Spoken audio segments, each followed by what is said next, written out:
বাংলাদেশে ১৯ ফেব্রুয়ারি থেকে শুরু হয়েছে পবিত্র মাহে রমজান। ১৮ ফেব্রুয়ারি রাতে সেহরির মাধ্যমে শুরু হয় এই ফজিলতপূর্ণ মাসের যাত্রা।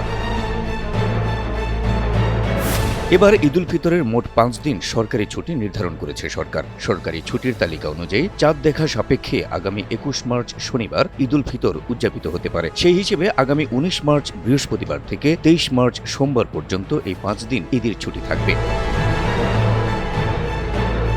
তবে এই ৫ দিনের ছুটিকে আপনি অনায়াসেই ৭ দিনে রূপান্তর করতে পারেন, আর তার জন্য আপনাকে শুধু ১৮ মার্চ ছুটি নিতে হবে। কারণ ১৭ মার্চ রয়েছে শবে কদরের ছুটি, তাই ১৮ মার্চ বুধবার ছুটি নিতে পারলেই সরকারি চাকরিজীবী হিসেবে আপনি ১৭ মার্চ থেকে ২৩ মার্চ পর্যন্ত টানা ৭ দিনের ছুটি পেয়ে যাবেন।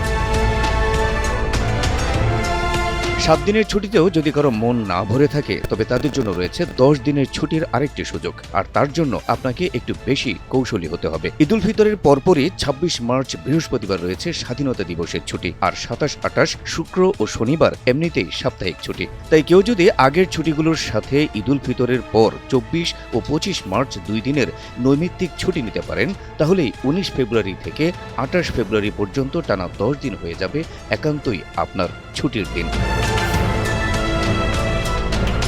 আপাতত ৭ দিন কিংবা ১০ দিনের ছুটির আনন্দে মনটাকে প্রফুল্ল রাখতেই পারেন সরকারি চাকরিজীবীরা। তবে মাথায় রাখতে হবে, রোজা কম বেশি হওয়া কিংবা ঈদের চাঁদ আগে পরে ওঠার উপরই নির্ভর করবে আপনার চূড়ান্ত ছুটির হিসাব নিকাশ।